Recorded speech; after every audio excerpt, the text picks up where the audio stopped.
NASA Amerika Serikat menyampaikan bahwa sedang melesat menuju ke bumi satu bintang atau satu pecahan bintang yang besarnya setengah bumi, Pak.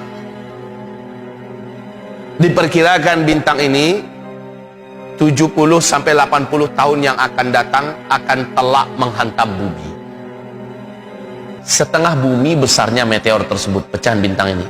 Bisa dibayangkan apa yang akan terjadi dengan bumi kita.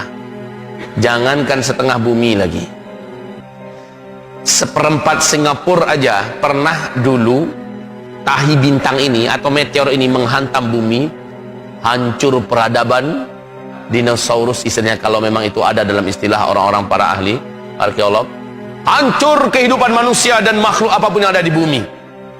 Padahal besarnya cuma seperempat Singapura. Singapura itu kecil. Lah bagaimana setengah bumi besarnya? Allah, itu akan telak menghantam bumi 70 sampai 80 tahun yang akan datang, antara itu. Nah, tidak ada satupun kehidupan yang bisa bertahan. Bahkan tidak ada satupun negara pun yang akan selamat. Bumi ini akan seperti debu. Ini pernyataan NASA. Silakan buka di YouTube agar jangan dikatakan ini adalah sebuah karangan dari Ustaz Zulkifli Muhammad. Silakan kaum muslimin. Yang kita dengar, mari dibaca surat Al-Qari'ah.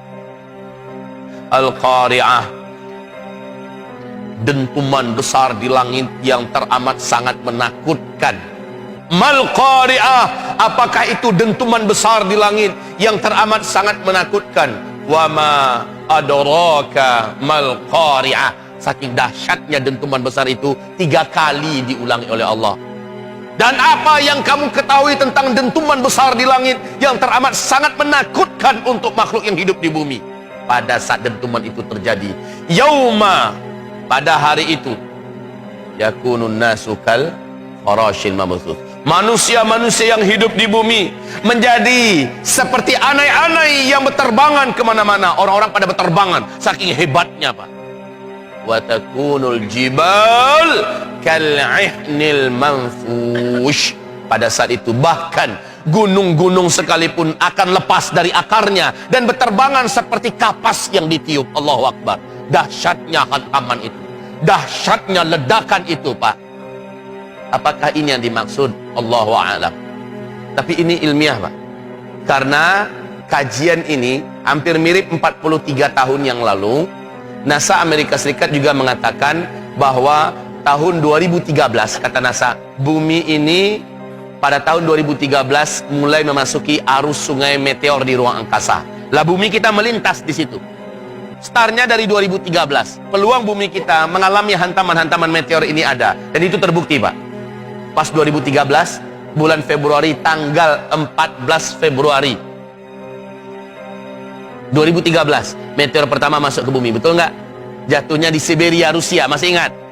Besarnya meteor itu 10.000 ton, melesat dengan kecepatan yang sangat dahsyat, jatuh di danau es di Siberia, Rusia. Kekuatan laju dan kekuatan aura yang dibawa oleh meteor ini menjadikan 30.000 lebih gedung-gedung kaca hancur dan kacanya melesat seperti panah. 1.200-an korban. Ada yang mengatakan 1.400-an korban. 2013. Masih 2013, meteor yang kedua jatuh di Argentina pada tanggal 14 April. Kalau tadi 15 Februari, ini tanggal 14 April jatuh meteor yang kedua. Untung meteornya kecil, Pak. Kemudian yang ketiga 7 November, masih 2013. Jadi 43 tahun yang lalu NASA mengumumkan bumi akan mengarungi arus sungai meteor. Peluang kita kena hantaman meteor ada. Itu terjadi. Lah untuk 70-80 tahun yang akan datang, gambaran ini tentu dengan pengamatan ilmiah mereka, dengan peralatan mereka. Ini bukan ramalan sebenarnya, kaum muslimin. Terjadi atau tidaknya Allahu a'lam.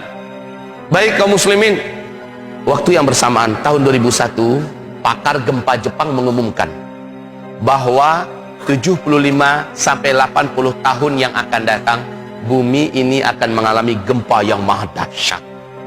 Apa yang dinyatakan oleh pakar gempa Jepang ini dibenarkan oleh pakar gempa dari Kanada, dari Australia, dari Belanda, dari Inggris, dari Perancis. Pakar-pakar gempa dunia membenarkan 75 sampai 80 tahun yang akan datang. Agak-agak mirip nggak dengan pakar NASA tadi?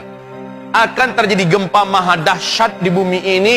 Tidak ada satu negara pun yang akan selamat, tidak ada satu manusia pun yang bisa hidup, saking hebatnya gempa itu. Untuk kita orang beriman, gempa maha dahsyat hanya ada dalam surat Az-Zalzalah.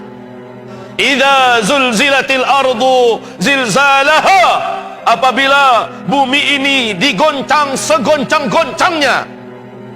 Wa akhrajatil ardu athqalaha, akibatnya semua yang ada di dalam perut bumi, yang ada di dasar bumi akan tumpah keluar. Lahar-lahar gunung meletus, seluruhnya tumpah. Air laut pun menjadi tsunami. Wa idzal biharu fujirat, apabila air-air laut tumpah ruah membungkus bumi. Tsunami Nabi Nuh berapa tingginya? Tsunami Nabi Nuh berapa tingginya? Di dalam kitab Al-Bidayatu wan Nihayah oleh Al-Hafiz Ibnu Katsir, tsunami Nabi Nuh itu tingginya sampai 5.000 meter. Lah tsunami akhir zaman, wa idzal biharu fujirat, nggak ada apa-apanya tsunami Nabi Nuh. Alangkah dahsyatnya, ngerinya pemandangan ketika itu. Makanya mudah-mudahan bukan kita orang yang menyaksikan kejadian itu. Nah, apa yang dikatakan oleh pakar gempa Jepang ini, yang akibatnya seperti itu, Masya Allah. Bapak, sebuah kabar yang sudah ditanggapi oleh Amerika Serikat. Lalu, jutaan rakyat Amerika Serikat hari ini melakukan simulasi penyelamatan dari bencana-bencana besar ke depan. Saya bukan bermaksud nakut-nakutin, Pak. Tapi ya gimana lagi, sesuai dengan kata Dr. Mehran Kafatuli Keshe. Beliau adalah seorang dokter luar biasa, guru luar biasa di University of London. Beliau pemilik Keshe Foundation, sebuah lembaga non-profit, lembaga ilmiah peneliti alam non-profit yang berpusat di Belanda dan Belgia. Beliau mengatakan bumi akan mulai mengalami gempa-gempa besar secara simultan. Gempa-gempa besar itu skalanya dari 10 sampai 16 skala Richter. Allahu Akbar. Negara yang paling pertama kena gempa sebesar itu adalah Amerika Serikat. Saking besarnya gempa di Amerika itu akan menjadikan benua Amerika terbelah menjadi dua dan menimbulkan tsunami yang sangat dahsyat. Kekuatan gempa ini sampai terasa ke negeri-negeri Asia. Dan gempa itu akan menimbulkan korban setidaknya 40 juta manusia. Maka mendengarkan pengumuman ini, beliau mengatakan, saya tidak ingin menyampaikan ini, tetapi inilah fakta ilmiah. Karena dia orang kafir, beliau mengatakan kalimatnya pasti. Inilah dia fakta ilmiah yang nanti pasti akan terjadi. Saya harus menyampaikannya. Ungkapan beliau ini disambut, ditelaah, diteliti, lalu masyarakat Amerika hari ini, Pak, sudah melakukan persiapan-persiapan yang disebut dengan pelatihan-pelatihan menghadapi bencana-bencana besar. Beberapa bulan kemudian menyusul gempa besar seperti itu terjadi di Cina, lalu menyusul gempa seperti itu di Jepang. Coba bayangkan mengerikannya kejadian ketika itu. Ingat hadis Nabi mengatakan, di mana Rasulullah mengatakan akan ada nanti tahun-tahun gempa di akhir zaman. Berarti gempa yang dimaksud bukan gempa kecil loh, Pak. Gempa-gempa dahsyat besar susul menyusul. Pada tahun-tahun itu manusia akan banyak bertumpah darah di mana-mana, saling berbunuh-bunuhan, dan pada tahun itu Al-Mahdi akan muncul. Allahu Akbar. Al-Mahdi akan muncul di tahun-tahun gempa, di tahun-tahun perang, di tahun-tahun kekacauan dan chaos yang sangat-sangat dahsyat di muka bumi.